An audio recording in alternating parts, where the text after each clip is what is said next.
नमस्कार दोस्तों। अब हम आज की इलेक्ट्रिकल ऑब्जेक्टिव क्वेश्चन शुरू करते हैं। और अगर आपको ये वीडियो अच्छा लग रहा है तो सब्सक्राइब जरूर कीजिएगा। तो देखो आज का पहला क्वेश्चन हम शुरू करते हैं। पहला क्वेश्चन क्या है ना, पहला क्वेश्चन है the power factor of a pure resistive circuit is equal to क्या होगा। देखो किसी भी एक प्योर रेजिस्टिव सर्किट का जो पावर फैक्टर होता है वो ये चार ऑप्शन में से कौन सा करेक्ट होगा। तो इसका देखो 0 होगा या 0.5 होगा या 0.8 होगा या 1 होगा। तो किसी भी एक प्योर रेजिस्टिव सर्किट का जो पावर फैक्टर होता है वो हमेशा 1 ही होता है। Unit is the correct answer. क्योंकि जो प्योर रेजिस्टिव सर्किट होता है उसमें वोल्टेज भी होता है और करंट भी होता है, लेकिन जो वोल्टेज होता है और जो करंट होता है दोनों एक के ऊपर दूसरा होता है, क्योंकि दोनों के बीच में जो एंगल होता है वो 0 डिग्री होता है। मीन्स कोई भी एंगल वोल्टेज और करंट के बीच में कोई भी एंगल नहीं रहता है। और जो पावर फैक्टर होता है उसका फॉर्मूला क्या होता है ना, कोस थीटा होता है। और ये जो थीटा है, थीटा का वैल्यू कितना है, 0 डिग्री है, तो इसीलिए कोस 0 होगा। कोस 0 का वैल्यू कितना है, 1। इसीलिए एक प्योर रेजिस्टिव सर्किट का जो पावर फैक्टर होता है वो हमेशा 1 ही होता है, क्योंकि वोल्टेज और करंट के बीच में कोई भी एंगल नहीं रहता है, 0 डिग्री होता है। लेकिन ये अगर प्योर इंडक्टिव होता या प्योर कैपेसिटिव होता तो उस कंडीशन में क्या होगा। देखो मान लो ये हमारा एक प्योर इंडक्टिव सर्किट है। इस सर्किट में भी वोल्टेज होगा, करंट होगा। तो इस सर्किट में वोल्टेज और करंट के बीच में जो एंगल होता है वो होता है 90 डिग्री। और अगर ये प्योर कैपेसिटिव सर्किट होता मीन्स ये एक प्योर कैपेसिटिव सर्किट है, इसमें भी वोल्टेज होगा और करंट होगा। यहाँ पर भी वोल्टेज और करंट के बीच में जो एंगल है वो 90 डिग्री होता है। तो इसका पावर फैक्टर क्या होगा ना, पावर फैक्टर होता है कॉस थीटा। कॉस थीटा होता है और कॉस थीटा के बदले क्या लिखेंगे, 90 डिग्री, तो कॉस 90 डिग्री होगा। और कॉस 90 डिग्री का वैल्यू कितना है, 0 डिग्री है। इसीलिए किसी भी एक प्योर इंडक्टिव हो या प्योर कैपेसिटिव सर्किट हो उसका जो पावर फैक्टर होगा वो 0 डिग्री ही होगा। लेकिन जो प्योर रेजिस्टिव सर्किट होता है उसका पावर फैक्टर वो कितना होता है, 1 होता है। देन नेक्स्ट क्वेश्चन देखो, नेक्स्ट क्वेश्चन क्या है, ये digital multimeter can not measure. देखो किसी भी जो डिजिटल मल्टीमीटर होता है वो ये चार ऑप्शन में से किसको मेजर नहीं करता है। करंट को नहीं मेजर करता है, वोल्टेज को नहीं मेजर करता है, रेजिस्टेंस को नहीं मेजर करता है या कैपेसिटेंस को नहीं मेजर करता है। तो इसका आंसर होगा जो हमारा डिजिटल मल्टीमीटर होता है वो कैपेसिटेंस को नहीं मेजर करता है। Option number D is the correct answer. क्योंकि जो डिजिटल मल्टीमीटर होता है वो करंट को भी मेजर करता है, वोल्टेज को भी मेजर करता है और रेजिस्टेंस को भी मेजर करता है, लेकिन सिर्फ कैपेसिटेंस को मेजर नहीं करता है। Option number D is the correct answer. Then next question देखो, नेक्स्ट क्वेश्चन है the capacitance of a capacitor is dash relative permittivity. किसी भी एक कैपेसिटर का जो कैपेसिटेंस होता है वो रिलेटिव परमिटिविटी के साथ क्या रिलेशन है। मीन्स कैपेसिटेंस और रिलेटिव परमिटिविटी दोनों के बीच में आपस में क्या रिलेशन है। दोनों आपस में डायरेक्टली प्रोपोर्शनल है या दोनों इन्वर्सली प्रोपोर्शनल है या दोनों इंडिपेंडेंट, कोई किसी पर डिपेंड नहीं करता है, या डायरेक्टली प्रोपोर्शनल टू स्क्वायर के साथ उसका रिलेशन है। तो देखो इसका आंसर होगा जो कैपेसिटर होता है उसका कैपेसिटेंस और रिलेटिव परमिटिविटी दोनों आपस में directly proportional. Option number 1 is the correct answer. क्योंकि जो कैपेसिटेंस का फॉर्मूला होता है capacitance is equal to epsilon 0 epsilon R A divide by D. यहाँ पर सी क्या है, कैपेसिटेंस है। एरिया क्या है, जो प्लेट होता है उसका एरिया। डी क्या होता है ना, डिस्टेंस बिटवीन दो प्लेट के बीच में जो डिस्टेंस है वो है। लेकिन ये जो एप्सिलॉन आर है यही होता है रिलेटिव परमिटिविटी। देखो कैपेसिटेंस और रिलेटिव परमिटिविटी दोनों क्या है, डायरेक्टली प्रोपोर्शनल है इस इक्वेशन में। इसीलिए जो किसी भी कैपेसिटर का जो कैपेसिटेंस होता है और रिलेटिव परमिटिविटी दोनों आपस में directly proportional. Option number 1 is the correct answer. Then next question क्या है ना, नेक्स्ट क्वेश्चन है if the spacing between the conductor is increase the corona effect. देखो मान लो हम ट्रांसमिशन 3 फेज ट्रांसमिशन लाइन है ये, इसमें किसी भी दो फेज के बीच में जो डिस्टेंस है वो अगर वो डिस्टेंस का क्या होगा ना, थोड़ा इंक्रीज हो जाएगा, तो उस कंडीशन में कोरोना इफेक्ट क्या होगा, इंक्रीज होगा या डिक्रीज होगा या जितना था उतना ही रहेगा या नॉन ऑफ द अबव। देखो जब किसी दो वायर को हम बीच में जो डिस्टेंस है उसको इंक्रीज करेंगे तो ऑटोमेटिकली उसका जो कोरोना इफेक्ट होता है वो डिक्रीज होता है, कम होता है। Option number 2 is the correct answer.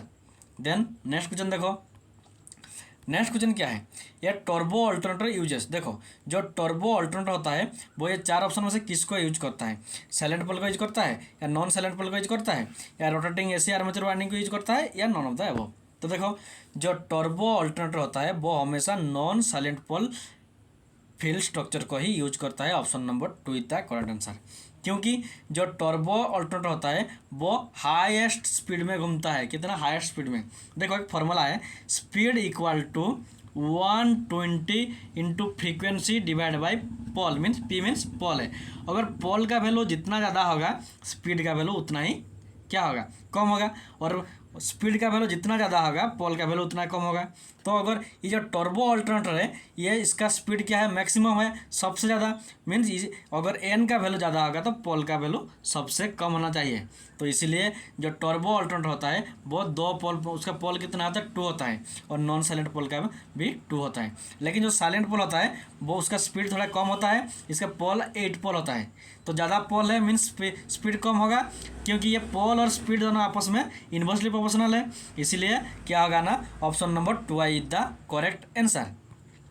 Then next question देखो, नेक्स्ट क्वेश्चन क्या है, what you have to do when disconnecting the emitter from the terminal of CT. CT means current transformer. देखो जो करंट ट्रांसफार्मर होता है उसका secondary winding को हमेशा क्या करते हैं ना, ओपन सर्किट नहीं रखा जाता है, कभी भी ओपन सर्किट नहीं करते हैं, क्योंकि अगर हम करेंगे तो ये चार ऑप्शन में से कौन सा होगा, देखो इसका होगा स्विचिंग या high resistance short between the नहीं शॉर्ट अर्थिंग नहीं, यह होगा स्विचिंग या high resistance short between the terminals of A city after disconnecting the emitter. देखो जो हमारा सिटी होता है वो एक हमारा स्टेप अप ट्रांसफार्मर होता है। क्या होता है, step up transformer. Step up means जो प्राइमरी से सेकेंडरी में वोल्टेज ज़्यादा होगा। अगर हम उसके बाद भी अगर हम ओपन सर्किट करेंगे, ओपन सर्किट में क्या होता है ना, ओपन सर्किट में करंट का वैल्यू कम होता है, वोल्टेज का वैल्यू ज़्यादा होता है। एक से ये क्या होता है, पहले से ही ये हमारा एक स्टेप अप ट्रांसफार्मर है, मीन्स वोल्टेज सेकेंडरी में ज़्यादा है। उसके बाद भी अगर हम इसको ओपन सर्किट करेंगे तो वोल्टेज क्या होगा ना, और ज़्यादा हो जाएगा, जिससे ये सिटी भी डैमेज हो सकता है। इसीलिए जो हमारा सिटी मीन्स करंट ट्रांसफार्मर होता है उसका सेकेंडरी को, जब हम सेकेंडरी से एक एमीटर को क्या करेंगे ना, डिस्कनेक्ट करते हैं, ऑटो उस कंडीशन में क्या करते हैं ना, एक हाई रेजिस्टेंस को वहाँ पर कनेक्शन करते हैं। Option number C is the correct answer, क्योंकि हम किसी भी कंडीशन में एक जो सिटी होता है उसका सेकेंडरी को ओपन नहीं करते, तो इसलिए option number C is the correct answer. Then next question क्या है, if the capacitance between the two conductor of a 3 phase line is 4 microfarad है, then capacitance of each conductor to neutral क्या होगा। देखो मान लो ये हमारा एक फेज है, ये और एक फेज है, बीच में ये न्यूट्रल है। तो देखो ये दोनों के बीच में क्या कैपेसिटेंस है ना, दो ये फेज और ये फेज के बीच में जो कैपेसिटेंस है वो 4 माइक्रोफैराड है। तो किसी ये न्यूट्रल है, किसी एक न्यूट्रल और फेज के बीच में जो कैपेसिटेंस उसका वैल्यू कितना होगा, तो इसका होगा 8 होगा, ये 8 माइक्रोफैराड होगा, ये भी 8 माइक्रोफैराड। ऑप्शन नंबर आई भी द करेक्ट आंसर। क्यों होता है, देखो दो फेज के बीच में 4 माइक्रोफैराड है तो ऑटोमेटिकली किसी भी एक फेज और न्यूट्रल के बीच में उसका डबल होगा 8 माइक्रोफैराड, क्योंकि जैसे ही हमारा रेजिस्टर का पैरेलल में होता है ऐसे ही हमारा कैपेसिटेंस का सीरीज में होता है। तो देखो ये अगर 8 होगा और ये 8 होगा, दोनों को 1/8 प्लस 1/8 करेंगे तो वो 4 होगा, इसीलिए टोटल 4 है। तो ये क्या होगा ना 8 होगा, ये वाला भी, ये न्यूट्रल फेज 8 होगा और ये न्यूट्रल फेज 8 होगा। तो इसीलिए ऑप्शन नंबर आई भी is the correct answer. Then next question क्या है, इन एन इंट्रिंसिक सेमीकंडक्टर। देखो जो हमारा इंट्रिंसिक सेमीकंडक्टर होता है उसमें क्या होता है, there are no free electron, wrong, there are only hole, wrong, free electrons are thermally produced, ये करेक्ट। ऑप्शन नंबर ये वाला ऑप्शन करेक्ट, क्योंकि जो फ्री इलेक्ट्रॉन होता है हमारा इंट्रिंसिक सेमीकंडक्टर में वो थर्मली मीन्स हीट करके उसको प्रोड्यूस किया जाता है। ऑप्शन ये वाला इज द करेक्ट आंसर। तो देखो जो हमारा इंट्रिंसिक सेमीकंडक्टर होता है वो हमारा प्योर सेमीकंडक्टर होता है। क्या होता है, प्योर सेमीकंडक्टर। जो हमारा जर्मानियम है, सिलिकॉन है, कार्बन है, ये सभी हमारे क्या है ना इंट्रिंसिक सेमीकंडक्टर। अगर इस इंट्रिंसिक सेमीकंडक्टर के साथ हम क्या करेंगे ना डोपिंग करेंगे, तो अब इसको क्या कहेंगे, डोपिंग करने के बाद इसको कहते हैं एक्सट्रिंसिक सेमीकंडक्टर। ये जो एक्सट्रिंसिक सेमीकंडक्टर ये 2 टाइप का होता है, एक पी टाइप सेमीकंडक्टर होता है, दूसरा एन टाइप होता है। ये दोनों होते हैं हमारा ये एक्सट्रिंसिक, लेकिन जो इंट्रिंसिक होता है ये हमारा प्योर सेमीकंडक्टर होता है। और इसको डॉपिंग करने के बाद वो हमारा एक्सट्रिंसिक मीन्स पी टाइप और एन टाइप बनता है।